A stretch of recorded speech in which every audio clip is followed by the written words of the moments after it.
ਅਜਿਹੇ ਕਾਰੀਗਰਾਂ ਦੇ ਕੋਲ ਪਹੁੰਚੇ ਹਾਂ ਜਿਹੜੇ ਵੱਖੋ ਵੱਖਰੇ ਡਿਜ਼ਾਈਨ ਬਣਾ ਕੇ ਜਿਹੜੇ ਸੂਟ ਬਣਾਉਂਦੇ ਨੇ ਤੇ ਉਹਨਾਂ ਦੇ ਕੋਲੇ ਇਕੱਲੇ ਪੰਜਾਬ ਦੇ ਵਿੱਚੋਂ ਹੀ ਨਹੀਂ ਜਾਂ ਸਗੋਂ ਪੂਰੇ ਵਰਲਡ ਦੇ ਵਿੱਚੋਂ ਕੈਨੇਡਾ, ਅਮਰੀਕਾ ਤੇ ਆਸਟ੍ਰੇਲੀਆ ਵਰਗੇ ਵੱਡੇ ਦੇਸ਼ਾਂ ਤੋਂ ਵੀ ਜਿਹੜੇ ਲੋਕ ਆਉਂਦੇ ਨੇ ਉਹ ਵੀ ਇਹਨਾਂ ਦੇ ਕੋਲੇ ਆ ਕੇ ਸਪੈਸ਼ਲ ਜਿਹੜੇ ਸੂਟ ਤਿਆਰ ਕਰਵਾਉਂਦੇ ਨੇ, ਡਿਜ਼ਾਈਨ ਤਿਆਰ ਕਰਵਾਉਂਦੇ ਨੇ। ਜਿਹੜੀ ਤੁਸੀਂ ਕਢਾਈ ਕਰ ਰਹੇ ਹੋ ਹੱਥਾਂ ਦੇ ਨਾਲ, ਇਹ ਮਸ਼ੀਨਾਂ ਦੇ ਨਾਲ ਵੀ ਹੁੰਦੀ ਆ, ਤਾਂ ਫਿਰ ਇਹ ਹੱਥ ਅਤੇ ਮਸ਼ੀਨ ਦੀ ਕਢਾਈ ਦੇ ਵਿੱਚ ਫਰਕ ਹੁੰਦਾ ਹੈ ਕੋਈ? एक हाथ की कढ़ाई का मुल ज़्यादा होंदा, मशीनी कढ़ाई का मुल घट होंदा क्योंकि वो मशीन नाल हो जाता, उहदे विच ज़्यादा कारीगरी नहीं लगती, मटेरियल नहीं लगता, कल्ला धागे का काम होंदा। जो कस्टमर आता है ना वो नेट से डिज़ाइन लेकर आता है, जैसे गूगल से या फ़ोटो से निकाल लेता है हाँ कि भाई मुझे इस तरीके का डिज़ाइन चाहिए, तो वो फ़ोटो हमें दे देते हैं कि हमें इस तरीके का डिज़ाइन इस कपड़े पे चाहिए, तब हम उसी तरीके का उनकी पसंद का बनाते हैं उनके कपड़े पे। बाहर से आ गए NRI, वो ऑर्डर दे के जाते हैं, ऐसी कढ़ाई कर देना, ऐसी जिस हिसाब से वो बताते हैं हम उस हिसाब से कढ़ाई कर देते हैं। मुझे 20 साल हो गए इस काम से जुड़े हुए। ज़्यादातर सीज़न जो है ना हमारा सर्दियों में होता है, शादियों का सीज़न होता है। जितने भी लोग हैं ज़्यादा ना सारा इसी काम से जुड़े हुए हैं, इसी काम से जुड़े हुए हैं, कढ़ाई के काम से ज़्यादा। कोई चरखा, कोई सिलाई का, कोई स्टिचिंग का, कोई कढ़ाई का।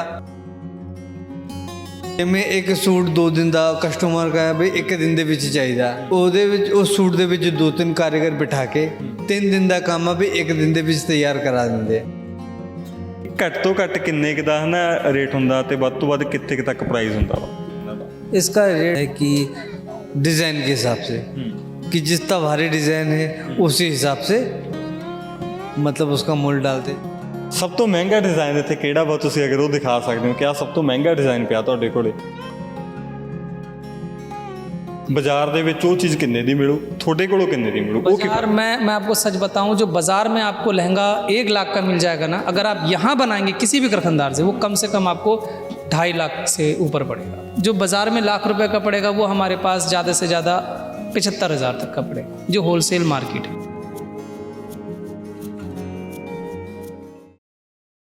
ਰੰਗਲਾ ਟੀਵੀ ਦੇਖ ਰਹੇ ਦਰਸ਼ਕਾਂ ਦਾ ਸਵਾਗਤ ਹੈ ਜੀ।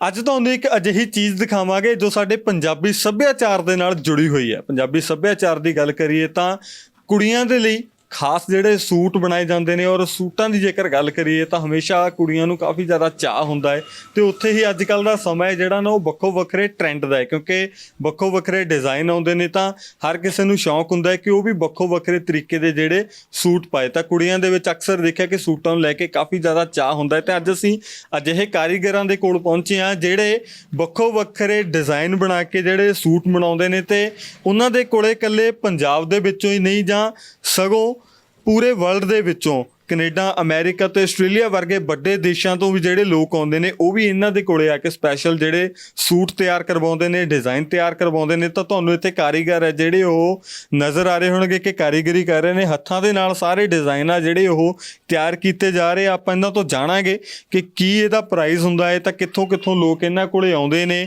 ਤਾਂ ਆਪਾਂ ਗੱਲਬਾਤ ਕਰਦੇ ਹਾਂ ਜੀ। ਮੇਰੇ ਨਾਲ ਇੱਥੇ ਵੀਰ ਮੌਜੂਦ ਨੇ, ਉਹਨਾਂ ਨਾਲ ਗੱਲਬਾਤ ਕਰ ਲੈਂਦੇ ਹਾਂ। ਵੀਰ ਕੀ ਹਾਲ ਚਾਲ ਹੈ ਜੀ? ठीक है जी, ठीक है, बहुत अच्छा है।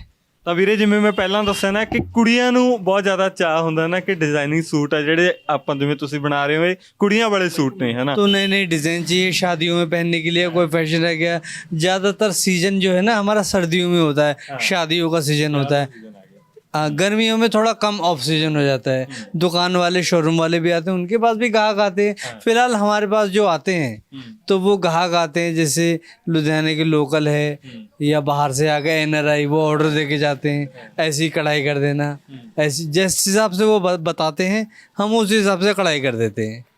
ਤਾਂ ਜਿਵੇਂ ਮੈਂ ਪਹਿਲਾਂ ਵੀ ਗੱਲ ਕੀਤੀ ਨਾ, ਪਹਿਲਾਂ ਟਰੈਂਡ ਆਇਆ ਸੀ ਵਿੱਚ ਦੇ ਕਿ ਥੋੜ੍ਹਾ ਫੋਰਨ ਕੰਟਰੀ ਜਿਵੇਂ ਨਾ ਜੀਨਸ ਵੱਲ ਜਾਂ ਹੋਰ ਜਿਹੜੇ ਪੈਂਟਾਂ ਉਹ ਸ਼ਰਟਾਂ ਦੇ ਵੱਲ ਨਾ ਜ਼ਿਆਦਾਤਰ ਟਰੈਂਡ ਹੋ ਗਿਆ ਸੀ, ਪਰ ਹੁਣ ਫਿਰ ਤੋਂ ਮੈਨੂੰ ਲੱਗਦਾ ਇੱਕ ਵਾਰ ਦੁਬਾਰਾ ਸੂਟਾਂ ਦਾ ਕਰੇਜ਼ ਵਧਿਆ। ਤਾਂ ਤੁਹਾਡੇ ਕੋਲ ਮੰਗ ਵਧੀਆ ਫਿਰ ਇਹਨਾਂ ਚੀਜ਼ਾਂ ਦੀ? बिल्कुल बिल्कुल बिल्कुल, असल बात है खूबसूरती जो है ना सूट सलवार में ज़्यादा है। खूबसूरती तो बढ़ाती है और 4 चांद भी लगा देती है कि भाई कीमती सूट बन जाता है कढ़ाई करके।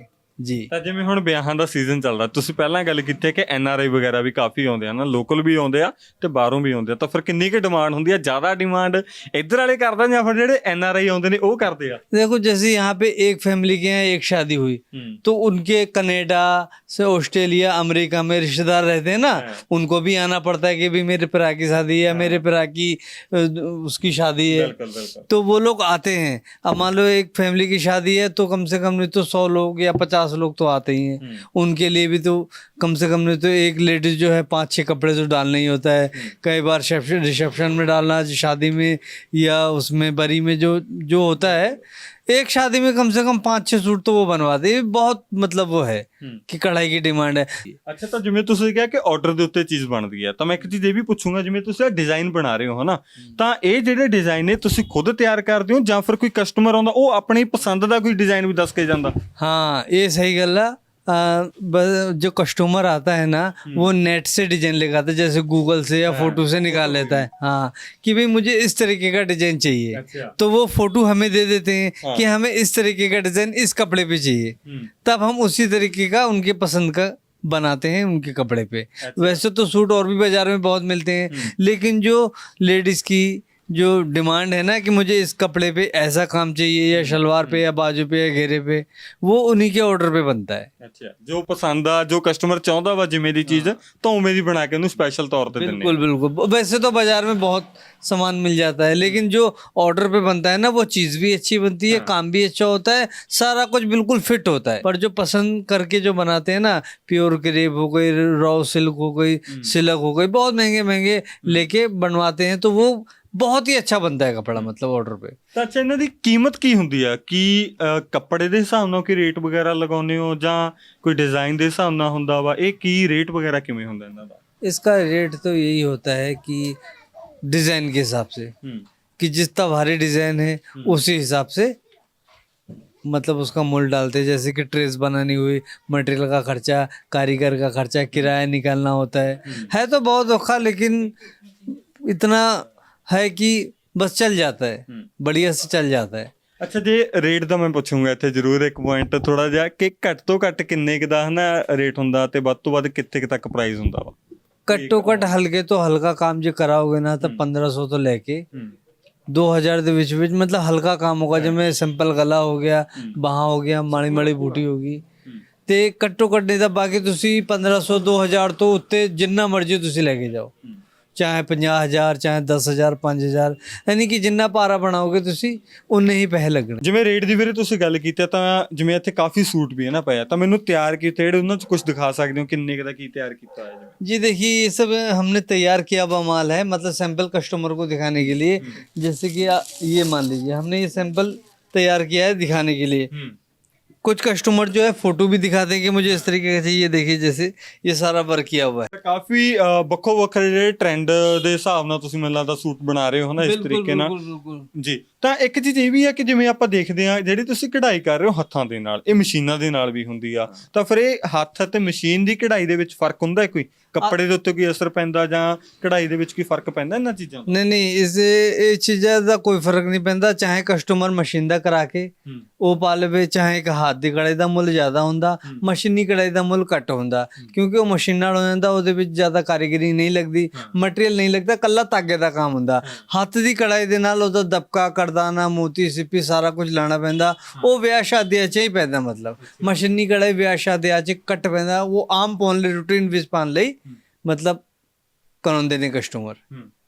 ਤਾਂ ਤੁਸੀਂ ਫਿਰ ਜਿਵੇਂ ਸੀਜ਼ਨ ਦੇ ਹਿਸਾਬ ਨਾਲ ਪਹਿਲਾਂ ਦੱਸਿਆ ਕਿ ਵਿਆਹਾਂ ਦੇ ਸੀਜ਼ਨ ਦੇ ਵਿੱਚ ਜ਼ਿਆਦਾ ਕਸਟਮਰ ਆਉਂਦੇ ਆ ਹਨਾ, ਤਾਂ ਫਿਰ ਜਦੋਂ ਆਫ ਸੀਜ਼ਨ ਹੁੰਦਾ ਉਦੋਂ ਵੀ ਫਿਰ ਇਹੀ ਕੰਮ ਕਰਦੇ ਹੋ ਜਾਂ ਉਦੋਂ ਫਿਰ ਕੋਈ ਕੰਮ ਹੋਰ ਕਰਨਾ ਪੈਂਦਾ? नहीं उस वक्त यही काम होता है। ये है कि उस वक्त शादी अगर जैसे 100 होती है तो उस वक्त 10 होती है। ਇਹ ਤੁਸੀਂ ਇਹੀ ਕੰਮ ਕਰਦੇ ਹੋ ਹਨਾ ਇੱਕ ਤਰੀਕੇ ਨਾਲ। ਤਾਂ ਲੁਧਿਆਣੇ ਦੇ ਵਿੱਚ ਹਮੇਸ਼ਾ ਆਪਾਂ ਹੌਜ਼ਰੀ ਦਾ ਹੱਬ ਮੰਨਿਆ ਜਾਂਦਾ ਨਾ ਲੁਧਿਆਣੇ ਨੂੰ, ਤੇ ਕੱਪੜੇ ਦਾ ਜਿਹੜਾ ਕੰਮ ਤੁਸੀਂ ਵੀ ਕਰ ਰਹੇ ਹੋ ਇਹ ਕੰਮ, ਤੇ ਕਿੰਨੇ ਟਾਈਮ ਤੋਂ ਤੁਸੀਂ ਇਹ ਕੰਮ ਕਰ ਰਹੇ ਹੋ कि कितना लंबा समय हो गया ਤੁਹਾਨੂੰ ਇਸ ਕੰਮ ਦੇ ਨਾਲ जुड़े हुए हैं? देखिए मुझे 20 साल हो गए इस काम से जुड़े हुए। जितने भी लोग हैं ज़्यादा ना सारा इसी काम से जुड़े हुए हैं, इसी काम से जुड़े हुए हैं, कढ़ाई के काम से ज़्यादा। कोई चरखा, कोई सिलाई का, कोई स्टिचिंग का, कोई कढ़ाई का, यही चल रहा है मतलब। ਤਾਂ ਇੱਕ ਚੀਜ਼ ਮੈਂ ਇੱਥੇ ਜਾਂਦਾ ਜਾਂਦਾ ਜ਼ਰੂਰ ਹੋਰ ਪੁੱਛੂੰਗਾ, ਰੇਟ ਤੁਸੀਂ ਦੱਸ ਹੀ ਦਿੱਤਾ ਕਿ ਘੱਟ ਤੋਂ ਘੱਟ ਕਿੰਨਾ ਹੁੰਦਾ ਤੇ ਜ਼ਿਆਦਾ ਤੋਂ ਜ਼ਿਆਦਾ ਕਿੰਨਾ ਹੁੰਦਾ ਹਨਾ, ਤੇ ਡਿਜ਼ਾਈਨ ਵੀ ਤੁਸੀਂ ਦਿਖਾ ਦਿੱਤੇ ਆ। ਸਭ ਤੋਂ ਮਹਿੰਗਾ ਡਿਜ਼ਾਈਨ ਇੱਥੇ ਕਿਹੜਾ ਵਾ, ਤੁਸੀਂ ਅਗਰ ਉਹ ਦਿਖਾ ਸਕਦੇ ਹੋ ਕਿ ਆਹ ਸਭ ਤੋਂ ਮਹਿੰਗਾ ਡਿਜ਼ਾਈਨ ਪਿਆ ਤੁਹਾਡੇ ਕੋਲੇ, ਕਿੰਨਾ ਰੇਟ ਆ ਉਹਦਾ ਔਰ ਕਿਹੜਾ ਡਿਜ਼ਾਈਨ ਹੈ? ਅਗਰ डिजाइन तो इसमें महंगे से महंगा नहीं बता सकता मैं, क्योंकि महंगे से महंगा ये देखिए, इसमें भी सब सूट तैयार हुए पड़े हैं, सब सैंपल के कस्टमर के। अच्छा। अब देखिए वो एक ध्यान से देखिए, काफी महंगा बनने हैं वो सूट।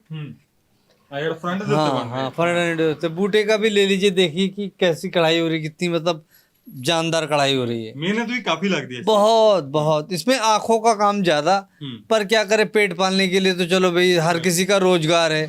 ਤਾਂ ਅੱਛਾ ਇੱਕ ਚੀਜ਼ ਇਹ ਵੀ ਹੈ ਕਿ ਇਹਨੂੰ ਤਿਆਰ ਕਰਨ ਨੂੰ ਕਿੰਨਾ ਟਾਈਮ ਲੱਗਦਾ? ਇੱਕ ਸੂਟ ਅਗਰ ਤਿਆਰ ਕਰ ਰਹੇ ਹੋ ਫਿਰ ਉਹ ਕਿੰਨੇ ਡਿਜ਼ਾਈਨ ਦੇ ਹਿਸਾਬ ਨਾਲ ਤਿਆਰ ਕਰਦੇ ਹੋ, ਕਿੰਨੇ ਦਿਨ ਲੱਗਣਗੇ ਜਾਂ ਕੀ ਹੁੰਦਾ ਉਹ ਉਹਦਾ? ਡਿਜ਼ਾਈਨ ਦੇ ਹਿਸਾਬ ਨਾਲ ਹੁੰਦਾ, ਜਿਵੇਂ ਡਿਜ਼ਾਈਨ ਹੈ, ਜਿੰਨਾ ਹਲਕਾ ਡਿਜ਼ਾਈਨ ਹੈ ਉਨੀ ਛੇਤੀ ਹੈ, ਜਿੰਨਾ ਭਾਰੀ ਉਨੇ ਦਿਨ ਲੱਗ ਜਾਂਦੇ ਨੇ। ਮਤਲਬ ਜਿੰਨਾ ਭਾਰੀ ਹੁੰਦਾ ਕਸਟਮਰ ਕਹਿੰਦਾ ਵੀ ਇੰਨਾ ਭਾਰਾ ਚਾਹੀਦਾ ਤੇ ਉਨਾ ਹੀ ਟਾਈਮ ਲੱਗ ਜਾਂਦਾ, ਜਿੰਨਾ ਹੌਲਾ ਹੋਊਗਾ ਉਨੀ ਛੇਤੀ ਉਤਰ ਜੂ। ਜੇਕਰ ਮੰਨ ਲਓ ਕਿ ਕਸਟਮਰ ਆਉਂਦਾ ਉਹ ਕਹਿੰਦਾ ਕਿ ਮੈਨੂੰ 2 ਦਿਨ ਤੱਕ ਇਹ ਚੀਜ਼ ਚਾਹੀਦਾ ਜਾਂ ਇਹ ਸੂਟ ਚਾਹੀਦਾ ਵਾ, ਫਿਰ ਉਹ ਉਸ ਤਰੀਕੇ ਨਾਲ ਤਿਆਰ ਕਰਦੇ ਹੋ ਜਾਂ ਕੀ ਹਿਸਾਬ? ਜਿਵੇਂ ਇੱਕ ਸੂਟ 2 ਦਿਨ ਦਾ ਕਸਟਮਰ ਕਹੇ ਵੀ 1 ਦਿਨ ਦੇ ਵਿੱਚ ਚਾਹੀਦਾ ਹੈ ਨਾ, ਤੇ ਉਹਦੇ ਵਿੱਚ ਉਸ ਸੂਟ ਦੇ ਵਿੱਚ 2-3 ਕਾਰੀਗਰ ਬਿਠਾ ਕੇ 3 ਦਿਨ ਦਾ ਕੰਮ ਆ ਵੀ 1 ਦਿਨ ਦੇ ਵਿੱਚ ਤਿਆਰ ਕਰਾ ਦਿੰਦੇ ਆ। ਫਿਰ ਉਹਦੇ ਐਕਸਟਰਾ ਚਾਰਜ ਵਗੈਰਾ ਵੀ ਲਾਉਣੇ ਪੈਸੇ? ਐਕਸਟਰਾ ਚਾਰਜ ਨਹੀਂ, ਜਿਹੜਾ ਰੈਗੂਲਰ ਕਸਟਮਰ ਆ ਵੀ ਕਸਟਮਰ ਨੂੰ ਕੀ ਨਹੀਂ ਚਾਹੀਦਾ, ਇੱਕੋ ਹੀ ਰੇਟ ਆ ਸਾਰੇ ਨਾਲ, ਪਰ ਇਹ 150 ਦਾ ਫਰਕ ਪੈਂਦਾ, ਉਹ ਤਾਂ ਕੋਈ ਗੱਲ ਨਹੀਂ ਕਿ ਚਲੋ ਅਰਜੈਂਟ ਵੀ ਕਈ ਵਾਰੀ ਕਸਟਮਰ ਨੇ ਦੇਣਾ ਪੈਂਦਾ ਵੀ ਗਾਹਕੀ ਬਣਾਉਣ ਲਈ। ਤਾਂ ਇੱਥੇ ਇੱਕ ਹੋਰ ਡਿਜ਼ਾਈਨ ਵੀ ਬਾਈ ਦੇ ਵੱਲੋਂ ਦਿਖਾਇਆ ਜਾ ਰਿਹਾ, ਆਪਾਂ ਇਹਦੇ ਬਾਰੇ ਵੀ ਬਾਈ ਤੋਂ ਜਾਣਕਾਰੀ ਲੈਂਦੇ ਆ। ਤਾਂ ਵੀਰ ਜਿਵੇਂ ਤੁਸੀਂ ਇਹ ਡਿਜ਼ਾਈਨ ਦਿਖਾ ਰਹੇ ਹੋ ਨਾ, ਮੈਨੂੰ ਇਹਦੇ ਬਾਰੇ ਵੀ ਥੋੜੀ ਬਹੁਤੀ ਜਾਣਕਾਰੀ ਦਿਓ ਕਿ ਇਹਦਾ ਕੀ ਰੇਟ ਹੈ ਨਾ, ਕਿਸ ਤਰੀਕੇ ਨਾਲ ਤਿਆਰ ਕੀਤਾ ਜਾਂਦਾ, ਜਿਵੇਂ ਨਾ ਕੀ ਇਹਨੂੰ ਕਿੰਨਾ ਕੁ ਟਾਈਮ ਲੱਗ ਜਾਂਦਾ ਵਾ, वो चीज़ भी जरूरी है। देखिए सबसे पहले मैं आपको बताऊंगा कि जो कारीगर इसको बनाते हैं ना, कारीगर में कारखानदार में बहुत फ़र्क होता है। अब एक माल अगर हम 100 के थान से उठाते हैं तो नॉर्मली है कि एक सूट का 1500 रुपये के हम रेट से लेके आते हैं, मटेरियल का खर्चा, कारीगर का खर्चा, तो नॉर्मली एक सूट होलसेल में हमें 1000-1200 तक का पड़ता है होलसेल में। फिर वो मार्केट में आगे चाहे 2000 का बिके, 2500 का बिके, उससे कोई टेंशन नहीं है। बाकी कारीगर ये 14 घंटे काम करते हैं, और कारीगरों की सबसे बड़ी बात यह है कि 14-14, 16-16 घंटे वो काम इसलिए करते हैं क्योंकि होलसेल के जो काम होते हैं ना उसमें बहुत ज़्यादा प्रोडक्शन करना पड़ता है, क्योंकि हम अगर 1-2 रिटेल का करें तो औसत आता है, बट होलसेल में बहुत मेहनत करनी पड़ती है। दूसरी बात यह है कि कारीगर भी खुश है। अब गवर्नमेंट ने महंगाई इतनी बढ़ा दी है तो उस हिसाब से लेके हमें चलना पड़ता है, कारीगरों को, मकान मालिक को देना पड़ता है, मटेरियल का खर्चा, इस हिसाब से होलसेल के बनते हैं। अगर यही सूट आप हमें रिटेल में बनाएंगे तो इस सूट का खर्चा कम से कम रिटेल में आपको 4000 रुपये पड़ेगा, जो होलसेल में 1000 रुपये का पड़ता है हमें। तो रिटेल की क्वालिटी दूसरी होती है, टाइम दूसरा होता है, तो 4-5 हज़ार का रिटेल में बनता है। इस हिसाब से तमाम कारखानों में काम होता है फिलहाल। और बताइए सर, ਤੁਹਾਡੇ ਕੋਲੇ ਕਸਟਮਰ ਆਉਂਦੇ ਆ ਨਾ, ਤੁਸੀਂ ਕਿੰਨੇ ਵੱਧ ਤੋਂ ਵੱਧ ਕਿੰਨੇ ਕੁ ਰੇਟ ਤੱਕ ਦਾ ਸੂਟ ਤਿਆਰ ਕਰਦੇ ਹੋ, ਘੱਟ ਤੋਂ ਘੱਟ ਕਿੰਨੇ ਦਾ ਵਾ ਨਾ, ਉਹ ਵੀ ਜ਼ਰੂਰ ਦੱਸੋ। देखिए सबसे बड़ी बात है जो लहंगे चोली बनते हैं, जो भारी भारी दुपट्टे बनते हैं, उनके रेट अगर हम बात करें उसकी शुरुआती 20-30 हज़ार से होती है।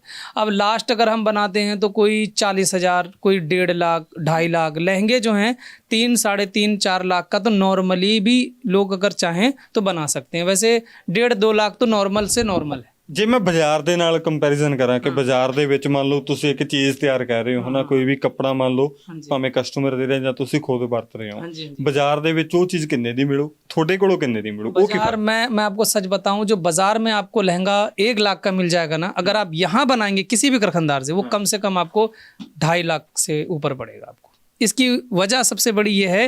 और अगर होलसेल में आप आओ तो होलसेल का हम जो बाज़ार में 1 लाख रुपए का पड़ेगा वो हमारे पास ज़्यादा से ज़्यादा 75,000 तक का पड़ेगा, जो होलसेल मार्केट है। ਤਾਂ ਬਿਲਕੁਲ ਜੀ, ਬੜੀ ਵਧੀਆ ਕਢਾਈ ਜਿਹੜੀ ਹੱਥਾਂ ਦੇ ਨਾਲ ਇੱਥੇ ਕੀਤੀ ਜਾ ਰਹੀ ਹੈ ਨਾ, ਸੂਟ ਬਣਾਏ ਜਾ ਰਹੇ ਨੇ, ਔਰ ਕਾਫੀ ਜ਼ਿਆਦਾ ਜਿਵੇਂ ਵਿਆਹਾਂ ਦਾ ਸੀਜ਼ਨ ਆ ਤਾਂ ਉਹਨਾਂ ਦੇ ਵਿੱਚ ਕਾਫੀ ਜ਼ਿਆਦਾ ਡਿਮਾਂਡ ਹੁੰਦੀ ਹੈ ਇਹਨਾਂ ਚੀਜ਼ਾਂ ਦੀ। ਤਾਂ ਉਮੀਦ ਕਰਦੇ ਹਾਂ ਜੀ ਗੱਲਬਾਤ ਚੰਗੀ ਲੱਗੀ ਹੋਏਗੀ, ਔਰ ਜੇਕਰ ਕੋਈ ਸੁਝਾਅ ਹੈ ਤਾਂ ਉਹ ਵੀ ਕਮੈਂਟ ਬਾਕਸ ਵਿੱਚ ਜ਼ਰੂਰ ਸਾਂਝਾ ਕਰਨਾ। ਸਹਿਯੋਗੀ ਸਾਥੀ ਵਿੱਕੀ ਜਰਖੜ ਦੇ ਨਾਲ ਸੁਖ ਦੁਲੇ।